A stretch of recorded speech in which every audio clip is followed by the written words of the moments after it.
आवाज की दुनिया के दोस्तों, कैसे हैं आप लोग। मैं उम्मीद करता हूं कि आप लोग अच्छे होंगे और अपनी जिंदगी का निर्माण बड़ी खूबसूरती के साथ कर पा रहे होंगे, जिसमें आपकी रहनुमाई के लिए आपके साथ आपके ईश्वर, अल्लाह, वाहेगुरु और जीसस आपके साथ होंगे। आज हम बात करेंगे अमिताभ बच्चन और रेखा के बारे में ही, लेकिन एक अलग नजरिए से, एक अलग अंदाज में। आपको मालूम होगा उमराव जान। कौन सी उमराव जान? पुरानी उमराव जान, यानी वो उमराव जान जिसमें रेखा ने अभिनय किया था, जो कि बनी थी 1981 में डायरेक्टर मुजफ्फर अली द्वारा निर्देशित उमराव जान। मैं उसकी बात कर रहा हूं। उमराव जान, जैसा कि हमें मालूम है, उसमें लखनवी तहजीब तमीज, उसमें वहां के वैशाल्य, वो एक बोलचाल, पूरा एक कल्चर। उमराव जान एक ऐसा पात्र जिसमें वो लड़की नहीं है। उमराव जान एक वो लड़की नहीं है जो कि अपने वैश्यालय वाली जिंदगी को छोड़ करके वो उस दुनिया से भाग जाना चाहती है। वो पात्र सिर्फ उतना ही भर नहीं है, बल्कि वहां पर उमराव जान से कहीं ज्यादा वो लखनवी तहजीब तमीज का एक किरदार है, जो कि रेखा ने अभिनीत किया उमराव जान अदा के रूप में। वहां पर रेखा के लिए दो कोरियोग्राफर्स थे, है ना। दो कोरियोग्राफर के बीच में रेखा, और वो भी माने हुए कोरियोग्राफर, एक तो बॉलीवुड के बड़े दिग्गज और दूसरे जिनका की नाता बॉलीवुड से नहीं था। दोनों ही दिग्गज के सानिध्य में रेखा ने जो कथक किया, वो कथक ऐसा कथक था जिसकी कभी भी रेखा ने कोई फॉर्मल ट्रेनिंग ली ही नहीं। आप समझिए, कथक के जो मूवमेंट्स होते हैं, फेशियल या फेस एक्सप्रेशन, नेक मूवमेंट, आप आईज मूवमेंट, आई रोलिंग मूवमेंट, वो जो चीज होती है, चेहरे के एक एक तलखियां, आप देखिए, इस तरह की चीजों के लिए रेखा जो थी ना, वो पहले वो चीज कभी रेखा में आई भी नहीं थी। रेखा उन सब चीजों से दो चार पहली बार हुई थी फिल्म उमराव जान के जरिए। हालांकि उससे पहले रेखा की मुकद्दर का सिकंदर आ चुकी थी, लेकिन अगर आप मुकद्दर के सिकंदर के किसी भी गाने पर रेखा को देखेंगे और उसके बाद में आप उमराव जान के किसी भी आप गाने में जहां पर वो मुजरा कर रही होती है, खासतौर पर, है ना, एक बार तो मेरा कहा मान लीजिए, दिल क्या है ना, वो गाना है ना, चीज ये मेरी जान लीजिए। आप खास तौर पर वहां देखिए कि रेखा के आईज के गले के जो मूवमेंट्स हैं वो किस तरह से हैं, गर्दन के। कहीं ना कहीं रेखा का जो इंप्रेशन है वो आपको कहीं मीना कुमारी से टच करता हुआ नजर आएगा। मीना कुमारी वाला एक कट है रेखा में। रेखा में वो कट नहीं है जो कि वैजंती माला में वहीदा रहमान में हुआ करता था। रेखा अपने आप में एक अलग है, लेकिन अगर रेखा का कहीं पर कोई, मैंने बताया, अगर आप कहीं पर झलक महसूस करेंगे तो मीना कुमारी से, और मीना कुमारी से रेखा बहुत ज्यादा इंप्रेस्ड थी। उनके ही मेकअप मैन को उन्होंने हायर किया था। पहले उनका कोई और ही मेकअप किसी और प्रकार से हुआ करता था।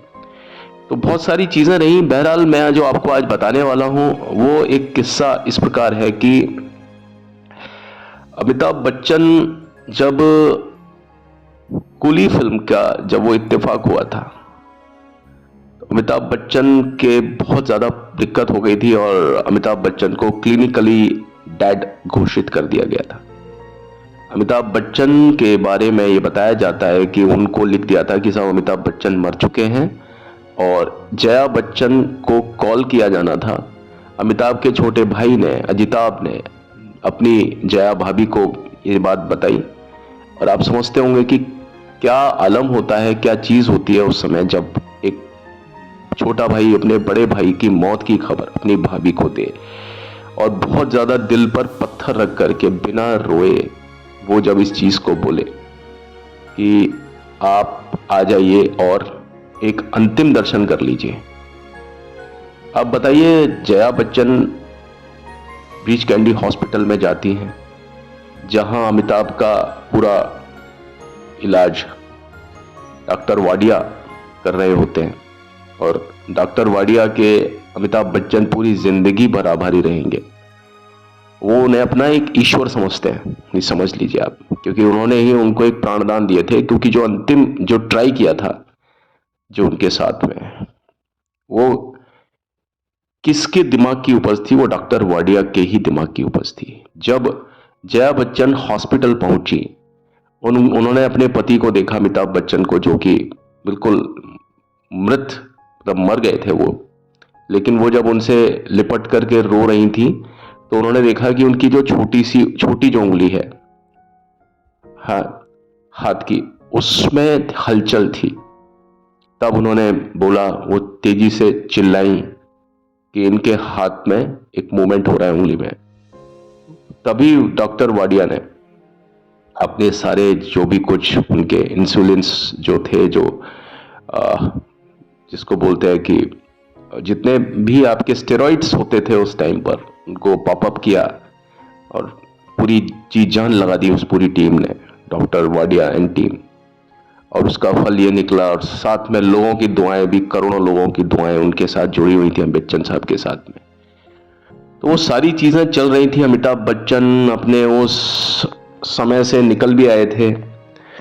वहां मैंने आपको यह भी बताया था कि रेखा को मिलने की इजाजत नहीं थी अमिताभ बच्चन से, लेकिन किसी तरह से रेखा इस चीज में कामयाब हुई कि कम से कम वो अमिताभ बच्चन को वार्ड जहां पर अमिताभ बच्चन का इलाज चल रहा था, उस आईसीयू के दरवाजे से कुछ गज की दूरी से ही सही, रेखा अमिताभ बच्चन को देख सके और उसके लिए मौन दुआएं कर सके। बाद में उन्होंने महाबलेश्वर में उनके लिए जाप भी रखा, ये मैंने अपने एक पुराने वीडियो में बताया था। और तिरुपति बालाजी पर भी वो परिक्रमाएं उन्होंने दी, नंगे पांव चली। बहरहाल उसी के बाद की एक बात है कि जब अमिताभ बच्चन पूरी तरीके से ठीक नहीं हुए थे और वो फिर भी जिंदगी और मौत के बीच में जब एक संघर्ष, एक जद्दोजहद जब अमिताभ बच्चन की जारी थी, उन्हीं दिनों की बात बताता हूं। क्लिनिकली डेड होने से पहले की बात है। तो रेखा ने उमराव जान, जो कि 1981 में प्रदर्शित हुई थी, उसके प्रीमियर के आयोजन में बहुत ज्यादा मदद की थी।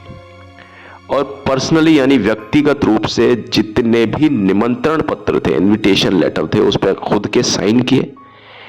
प्रीमियर पर वो खुद बहुत अच्छे तरीके से सजी संवरी। उन्होंने फिरोजा नीली चूड़ीदार कमीज में शानदार अपना परिधान, मतलब जो उनका जो तरीका था, वो जो ड्रेस था, वो उनका ये था। और लेकिन उनके चेहरे पर कोई एक्सप्रेशन नहीं थे। प्रीमियर में क्या होता है कि फिल्म को दिखाया जाता है कुछ आलोचकों द्वारा और कुछ डिस्ट्रीब्यूटर्स को फिल्म को दिखाया जाता है, लेकिन बताते हैं कि उस समय अमिताभ बच्चन की वजह से पूरी इंडस्ट्री हिली हुई थी। अमिताभ अगर चले जाते तो पूरा बॉलीवुड खत्म हो जाता, ये समझ लीजिए। उस समय ऐसा था, कोई भी इंसान अमिताभ के अलावा कुछ सोच ही नहीं पाता था। या तो अमिताभ की नकलें चल रही थी, अमिताभ की स्टोरीज की नकलें चल रही थी, या अमिताभ के अभिनय की नकलें चल रही थी। कुछ ना कुछ ऐसा चल रहा था कि नकल ही हो रही थी, अमिताभ बच्चन के हेयर स्टाइल की नकल हो रही थी। तो अगर अमिताभ चले जाते तो ना जाने क्या हो जाता। मैं कहता हूं अमिताभ के साथ में बहुत सारे लोग मर जाते हैं। तो इस वजह से पूरी लहर जो थी ना, वो अमिताभ बच्चन के साथ थी। लोग बाग सिर्फ अमिताभ को ही कंसीडर कर रहे थे, है ना। ऐसे समय में अगर कितनी भी कोई बड़ी फिल्म का प्रीमियर रखा जाए तो क्या आपको लगेगा कि उस प्रीमियर में लोग बाग भी आएंगे? उस प्रीमियर में कोई भी व्यक्ति नहीं आया था। प्रीमियर खराब हो गया क्योंकि उसमें कोई स्टार आया ही नहीं, कोई देखने ही नहीं आया उस प्रीमियर को। इंडस्ट्री को ऐसा लगा कि अमिताभ की हालत बहुत ज्यादा गंभीर है। एक तरफ अमिताभ बच्चन डेथ बेड पर, मृत्यु शैया पर लेटे हुए हैं, और दूसरी तरफ ये पार्टी चल रही है उमराव जान की। ये बिल्कुल गलत चीज है। और रेखा ने अपने इंटरव्यू में कहा कि इन सभी के लिए भी मुझे ही दोषी ठहराया गया। और रेखा को खुद को भी लगा कि नहीं, ये गलत हुआ, मुझे ऐसा नहीं करना चाहिए था, लेकिन रेखा भी क्लॉजेस के साथ में बंधी हुई थी। भाई प्रोफेशनल वर्ल्ड में आपको कई बार कुछ चीजें करनी पड़ती हैं। रेखा दूसरी तरफ ये भी कहती हैं कि लोगों को मुझसे भी कुछ सहानुभूति होनी चाहिए थी, लेकिन लोगों ने मुझसे कोई सहानुभूति उस समय रखी नहीं। वो जो समय था वो बहुत ज्यादा बुरा था रेखा के लिए। एक तरफ वो अमिताभ बच्चन को मृत्युशैया पर देख रही थी और दूसरी तरफ वो उस प्रीमियर का हिस्सा भी थी जो कि उमराव जान के लिए दिया जा रहा था। क्योंकि प्रीमियर पर देखिए साहब, ऐसे ही इंसान को सबसे ज्यादा आगे रखा जाता है जो कि लाइमलाइट में होता है। और रेखा मतलब उमराव जान। मुजफ्फर अली को कौन जानता है, खयाम साहब को कौन जानता है। उसमें इवन नसीरुद्दीन शाह भी कहीं दिखाई नहीं देते हैं, फारूक शेख भी कहीं दिखाई नहीं देते हैं। उमराव जान मतलब उमराव जान। तो जब ऐसी फिल्म का प्रीमियर होता है या कोई भी बड़ा कोई आयोजन होता है, तो उसमें उस व्यक्ति को ही आगे रखा जाएगा जिस व्यक्ति की वजह से उस फिल्म की पहचान है। तो रेखा भी अपने क्लॉजेस से बंधी थी, अपनी ड्यूटी से बंधी थी, लेकिन यहां पर भी रेखा के सर पर ही ठीकरा फोड़ा गया। वो दौर था जो मैंने बताया कि रेखा की जिंदगी का सबसे ज्यादा बुरा दौर था, कि रेखा को विश्वास नहीं हो रहा था कि जिन लोगों के साथ में रेखा बहुत ज्यादा अच्छा व्यवहार करती थी, मदद करने के लिए, उस समय रेखा की बात को समझने के लिए कोई भी रेखा के साथ खड़ा हुआ नहीं था। सभी लोग रेखा से पूरी तरह खिलाफ हो गए थे। और गॉसिप मैगजीन के तो कहने ही क्या, गॉसिप मैगजीन तो होती ही इस तरह की चीजों में और ज्यादा मसाला लगाने के लिए। प्रीमियर को लेकर के इसी प्रकार एक गॉसिप मैगजीन में रेखा को बहुत अच्छे तरीके से निशाना बनाया और उस मैगजीन में यहां तक लिख दिया कि सुपरस्टार, यानी उस समय मैगजीन में भी अमिताभ बच्चन का जिक्र नहीं किया जाता था। अमिताभ बच्चन ने मैगजीन को बॉयकॉट कर रखा था इस टाइम पर। तो या तो अमिताभ को उन्हें या उसे या सुपरस्टार या लंबू कह करके बुलाते थे। तो यहां पर लंबू तो नहीं कह सकते थे क्योंकि अमिताभ बच्चन के साथ में वो एक इत्तेफाक पेश आया था, कौन सा, कुली का। तो इस समय पर अमिताभ बच्चन के लिए कोई भी ऐसा शब्द यूज नहीं कर सकती थी मैगजीन। एक शिष्टाचार, एक कर्टिसी होती है कि जो उनका मजाक उड़ाए। तो उसमें लिखा था कि सुपरस्टार बहुत ज्यादा गुस्से में थे और जया बच्चन से कहीं ज्यादा गुस्से में अमिताभ बच्चन थे। और वो अमिताभ बच्चन ही थे, ना कि जया बच्चन, जिन्होंने इस बात पर जोर दिया था कि रेखा के लिए दरवाजा बंद कर देना चाहिए। और आप ये समझ लीजिए कि ये वो स्थिति थी कि रेखा के लिए बहुत ज्यादा दिक्कतें वैसे ही चल रही थी फिल्म इंडस्ट्री में, लोग उनको कॉपरेट नहीं कर रहे थे, लेकिन फिर भी रेखा ने किसी तरीके से इन सब चीजों पर भी अपना काबू रखा, अपना नियंत्रण रखा। और उन्होंने किसी भी तरह का कोई पलटवार किसी मैगजीन पर या किसी भी तरह के कोई वक्तव्य पर, बस रेखा खामोश रही। और इस तरह की चीजें, बहुत ज्यादा अटकलें लगी रेखा के बारे में। अब देखिए, मुझे ये बातें बताने का एक औचित्य या उद्देश्य सिर्फ यही है कि इस तरह के जो समय में, इस तरह के पीरियड्स में, इस तरह के कालों में इंसान वैसे ही बहुत ज़्यादा परेशान होता है, जहनी तौर पर और आत्मिक स्तर पर भी। और वहाँ आपके साथ में ये सारी चीज़ें हों तो ये चीज़ें इंसान के दिल दिमाग पर क्या गहरा असर करती होंगी, ये मुझे बताने की, आपको समझाने की ज़रूरत नहीं है।